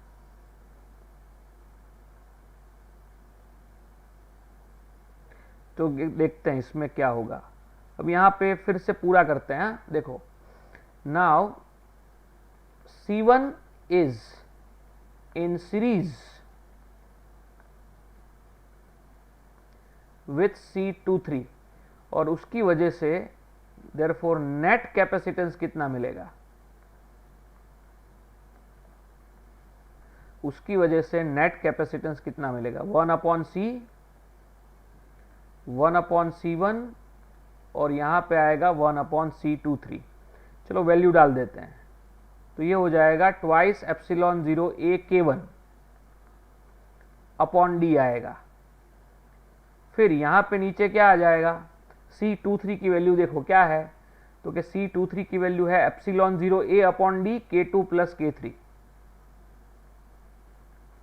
तो वो वैल्यू मैं यहाँ पे रखने वाला हूँ, epsilon 0A upon D K2 plus K3। चलो यहां तक समझ में आया भाई, जल्दी से बताओ हाँ या ना।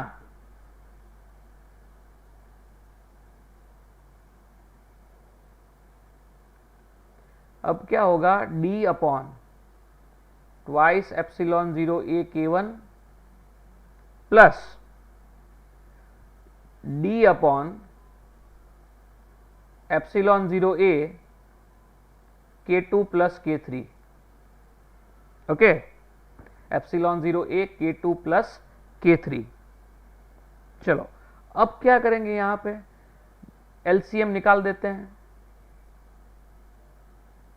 एलसीएम नहीं कॉमन निकाल देते हैं, ये इजी रहेगा, कॉमन निकालना इजी रहेगा, d upon epsilon 0 a common निकल जाएगा और ब्रैकेट में क्या बचेगा 1 upon 2k1 plus 1 upon k2 plus k3।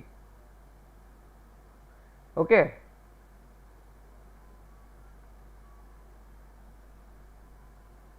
यहां पे अब एलसीएम लेते हैं, चलो तो क्या आएगा 2k1 plus k2 plus k3 divided by 2k1 k2 plus k3 and therefore c का वैल्यू अगर आप निकालोगे तो ये आएगा epsilon 0 a upon D 2k1 k2 plus k3 और नीचे आ जाएगा 2k1 plus k2 plus k3। Clear हुआ? चलो, ये आंसर किसी का नहीं आया हो या कोई स्टेप में समझ में नहीं आया हो, कुछ भी डाउट हो तो अभी के अभी मुझे पूछो और जल्दी से मुझे बताओ कि ये समझ में आया कि नहीं आया, एकदम क्विकली।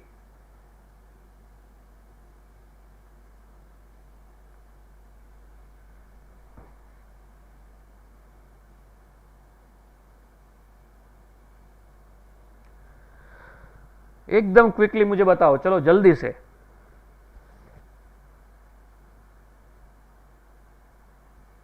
बहुत अच्छे, सुपर सुपर, जोरदार। चलो ग्रेट, तो बढ़ते हैं आगे इससे।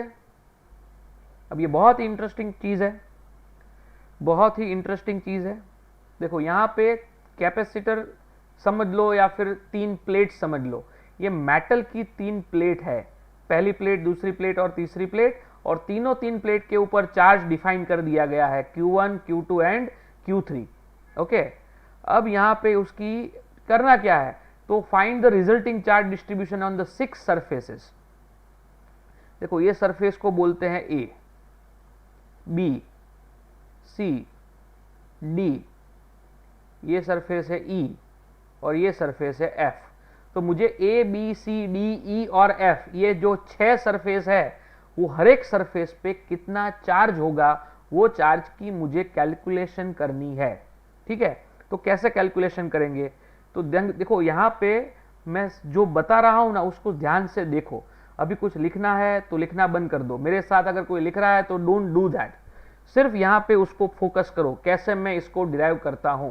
ओके, देखो यहां पे QA करता हूं,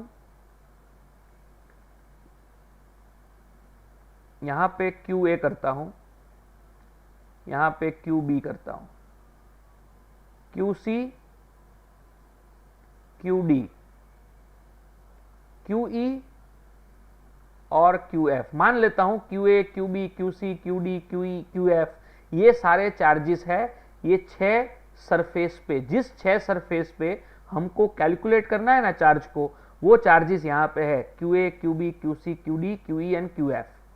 अच्छा, अब एक बात तो क्लियर है कि प्लेट नंबर 1 है, ये प्लेट नंबर 1 पे, जस्ट अ मिनट, ये है प्लेट नंबर 1, प्लेट नंबर 2 और ये प्लेट नंबर 3। तो प्लेट नंबर 1 पे तो टोटल चार्ज कितना है, Q1 है। तो हम ऐसा बोल सकते हैं कि टोटल चार्ज Q1 है, तो QA प्लस QB जो होगा that is going to be Q1। Similarly Q2 क्या होगा, तो कि QC प्लस QD जो होगा वो Q2 होगा, और Q3 कितना होगा भाई, तो कि QE प्लस QF ये जो होगा वो होगा Q3। इतना तो बता सकते हैं, चार्ज कंजर्वेशन है, मतलब प्लेट 1 के ऊपर टोटल चार्ज Q1 है और प्लेट 1 की दो साइड, एक साइड QA दूसरी साइड QB, तो दोनों साइड का टोटल चार्ज अगर आप करोगे, टोटल मिलाओगे, तो वो टोटल की वैल्यू Q1 तो आनी ही चाहिए, that is obviously conservation of charge की वजह से। तो हमारे पास एक ये रिजल्ट है। अभी देखो मैं यहां पे एक पॉइंट लेता हूं, ये पॉइंट है P। देखो यहां पे वर्ड दिया है मेटेलिक प्लेट्स, इसका मतलब है कि ये पॉइंट P मैंने कहां पे लिया, मेटल के अंदर लिया। तो हम बोल सकते हैं कि भाई पॉइंट P मेटल के अंदर है, तो उसका इलेक्ट्रिक फील्ड क्या होगा, जीरो होगा, है ना, क्योंकि कोई भी कंडक्टर के अंदर की साइड इलेक्ट्रिक फील्ड क्या होता है, जीरो होता है। तो हम बोल सकते हैं कि here P is inside conductor and therefore electric field at P जो होगा ना वो क्या होगा, जीरो होगा।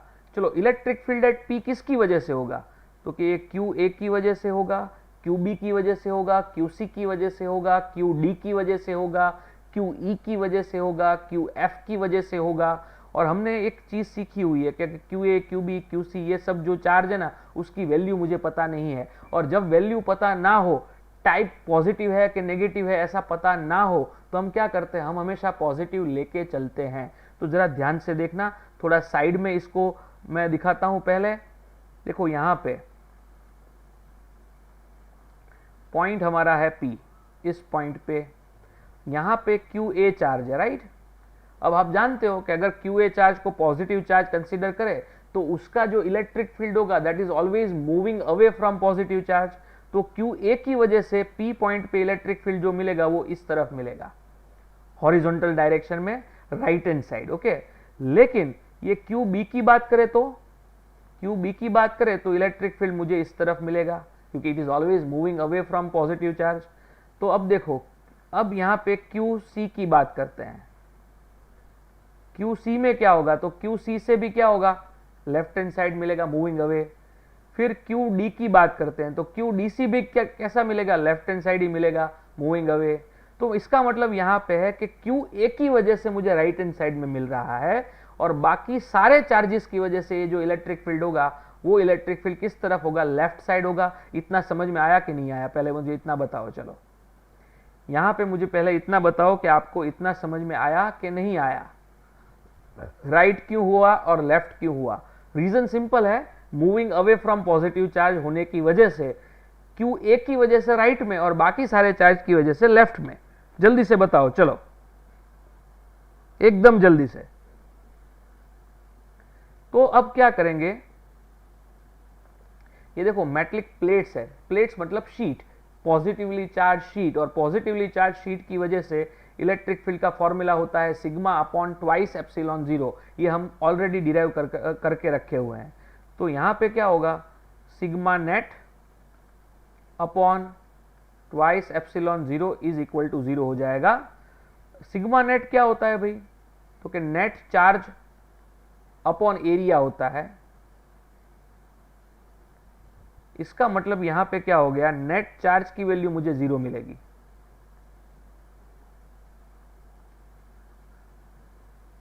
नेट चार्ज की वैल्यू मुझे जीरो मिलेगी।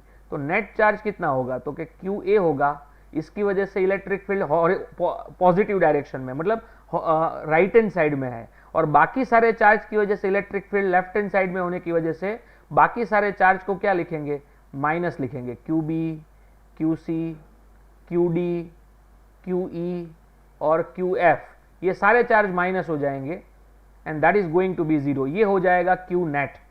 ऊपर वाले इक्वेशन से मुझे इतना पता चलता है कि Q नेट क्या हो जाता है, जीरो हो जाता है, राइट। Q नेट जीरो हो जाता है, और Q नेट की जीरो होने की वजह से QA minus QB minus QC minus QD minus QE minus QF ये क्या हो जाएगा, जीरो हो जाएगा। चलो अब क्या करते हैं यहाँ पे, अब ये क्रूशियल स्टेप है, ध्यान से देखना।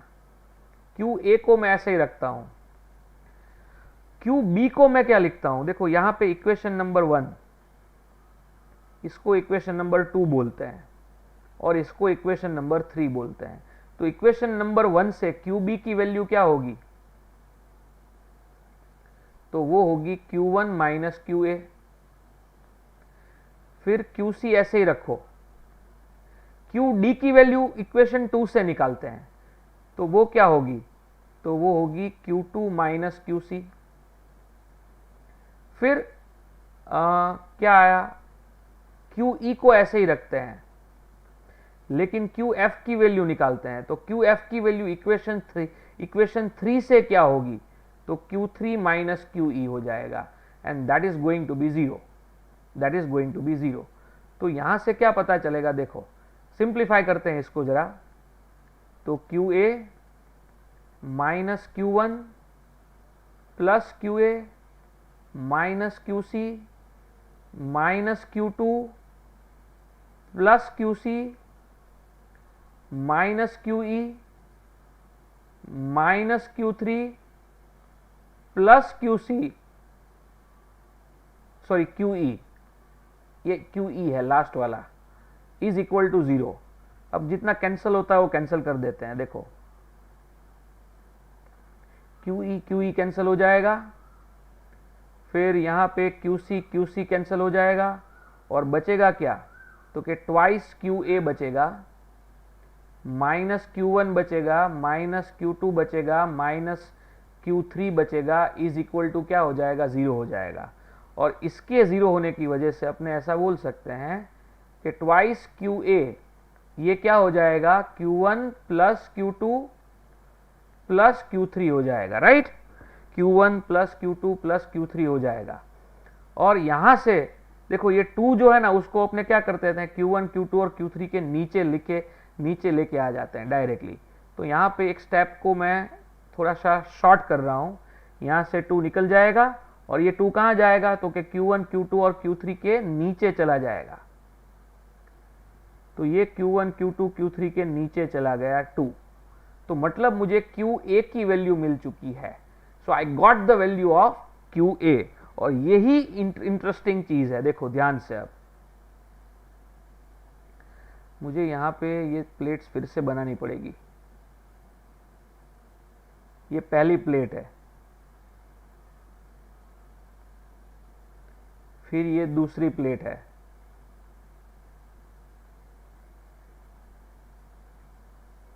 और अब ये तीसरी प्लेट है भाई।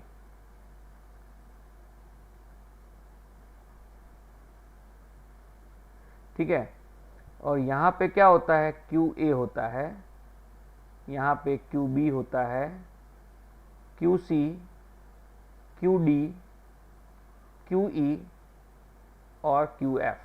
अब बहुत मुश्किल नहीं, अब इजी है। देखो हमने QA की वैल्यू निकाल दी है। QA की वैल्यू कितनी आई, ये जो वैल्यू है ना वो आई, मुझे कितनी मिली, Q1 plus Q2 plus Q3 divided by 2। Q1 plus Q2 plus Q3 divided by 2, ये मुझे इतना आंसर मिल चुका है। चलो अब मुझे पता है कि ये पहले नंबर की प्लेट है, उसके ऊपर यहाँ पे चार्ज कितना है, पूरी प्लेट के ऊपर टोटल चार्ज कितना है, Q1 है।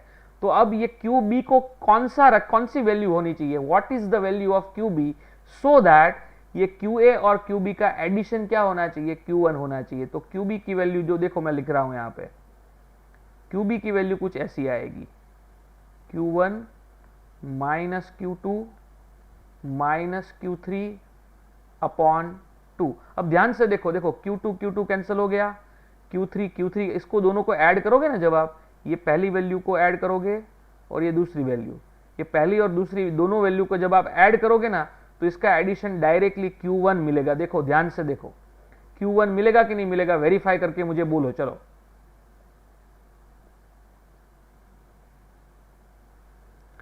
वेरीफाई करके मुझे बोलो कि ये Q1 मिलेगा कि नहीं मिलेगा।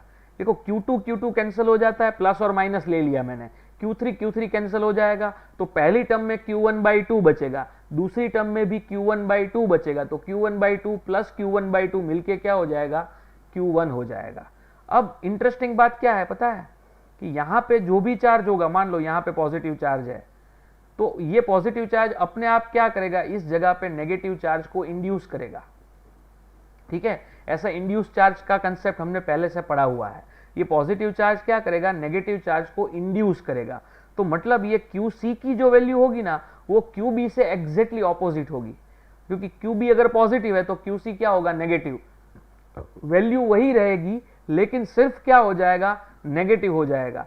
मतलब यहां पे QC नेगेटिव हो गया। चलो, तो QC is going to be negative of QB। Negative of QB करोगे तो क्या मिलेगा, तो कि Q1 पॉजिटिव है तो माइनस हो जाएगा,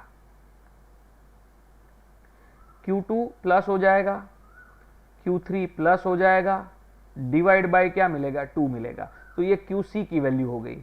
अब यहां पे देखो दूसरी प्लेट पे टोटल चार्ज कितना है, तो कि टोटल चार्ज है Q2। तो डेफिनेटली QC और QD ऐसे होने चाहिए कि सो दैट QC और QD का एडिशन करो तो क्या मिलना चाहिए, Q2 मिलना चाहिए। तो उसके लिए ये QD का वैल्यू क्या होना चाहिए, तो देखो मैं डायरेक्टली लिख रहा हूं, Q2 चाहिए ना मुझे, तो प्लस Q2 को प्लस Q2 ही रखो, बाकी दोनों निकाल दो। तो Q1 नेगेटिव है तो यहां पे मैं Q1 को पॉजिटिव लेता हूं, तभी जाके वो निकलेगा। यहां पे Q3 नेगेटिव है, पॉजिटिव है, तो मैं यहां पे Q3 को नेगेटिव लेता हूं। देखो अब इसका और इसका एडिशन करके देखो Q2 ही मिलेगा, और कोई ऑप्शन ही नहीं है, राइट, Q2 ही मिलेगा। इज दैट परफेक्टली अंडरस्टूड, समझ में आया कि नहीं आया?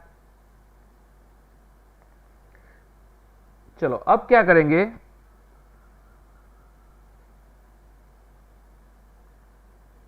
QE निकालते हैं। तो वही लॉजिक, अगर ये प्लस होगा तो अपने आप ये माइनस होगा, ऑपोजिट इंड्यूस हो जाएगा चार्ज। तो QD और QE में क्या होगा, सिर्फ साइन का डिफरेंस होगा। साइन का डिफरेंस मतलब ये जो वैल्यू हमको मिली यहाँ पे, उसका क्या करो, ऑपोजिट करो। ऑपोजिट कैसे करेंगे, तो कि Q1 पॉजिटिव है तो उसका नेगेटिव कर दो, फिर Q2 क्या है, पॉजिटिव है तो उसको भी नेगेटिव करो, और Q3 क्या है, नेगेटिव है तो उसको पॉजिटिव करो। डिवाइड बाय क्या हो जाएगा, 2, डिवाइड बाय हो जाएगा 2।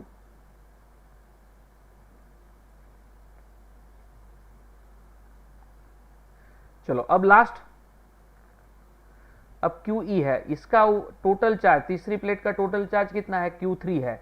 तो मुझे बताओ QF की कौन सी वैल्यू ऐसी होगी सो दैट ये वैल्यू और ये वैल्यू जो QE की वैल्यू है, इन दोनों का एडिशन क्या हो जाएगा, Q3 होना चाहिए। तो Q3 चाहिए ना मुझे, तो मुझे यहाँ पे Q3 का Q3 रखना पड़ेगा, बाकी का साइन क्या करो, इन्वर्ट कर दो। तो Q1 और Q2 दोनों नेगेटिव है, दोनों नेगेटिव है तो क्या करेंगे यहाँ पे, तो कि Q1 करेंगे प्लस Q2 करेंगे प्लस Q3 करेंगे, डिवाइडेड बाय क्या करेंगे, 2 करेंगे, डिवाइडेड बाय क्या करेंगे, 2 करेंगे।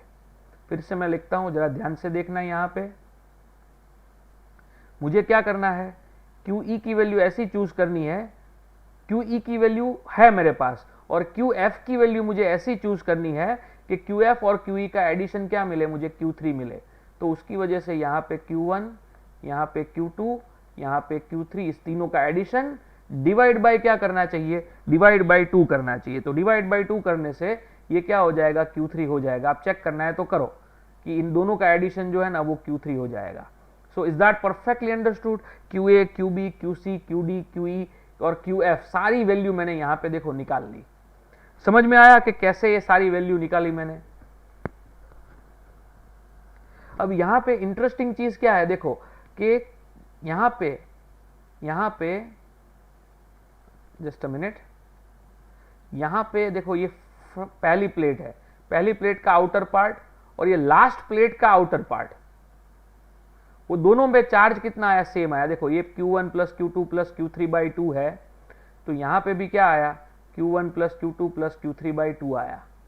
समझ में आया? और इसको आप जनरलाइज कर सकते हो। देखो ये एक प्लेट, ये दूसरी, ये तीसरी, ये चौथी, ये पांचवी, सपोज 5 प्लेट है, ये Q है, Q1, यहाँ पे Q2, यहाँ पे Q3, यहाँ पे Q4, यहाँ पे Q5 चार्ज है, और कोई पूछे कि इस पर्टिकुलर सरफेस पे कितना चार्ज होगा, तो बिना सोचे आप डायरेक्टली लिख सकते हो Q1 plus Q2 plus Q3 plus Q4 plus Q5 by 2 हो जाएगा। अगर कोई पूछे कि इस सरफेस पे कितना चार्ज आएगा, तो भी आंसर क्या मिलेगा, यही आंसर मिलेगा।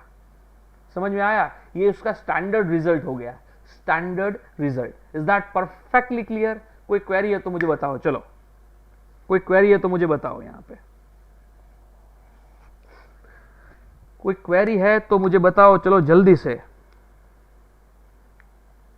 हो गया ना परफेक्टली क्लियर? तो फिर चलो गुड, परफेक्टली क्लियर हो चुका है ये, तो हम आगे बढ़े। क्या हुआ करण, बोल कहां पे क्वेरी है तेरी, बोल जस्ट जल्दी से टाइप कर, तेरी क्वेरी लिख चल। आ गया समझ में? लास्ट स्टेप मतलब क्या, कौन सा लास्ट स्टेप? तू इसकी बात कर रहा है भाई? देखो जरा ध्यान से, ये 5 प्लेट मैंने बताया उसके बारे में बात कर रहा है। लास्ट स्टेप मतलब are you talking about 5 plates?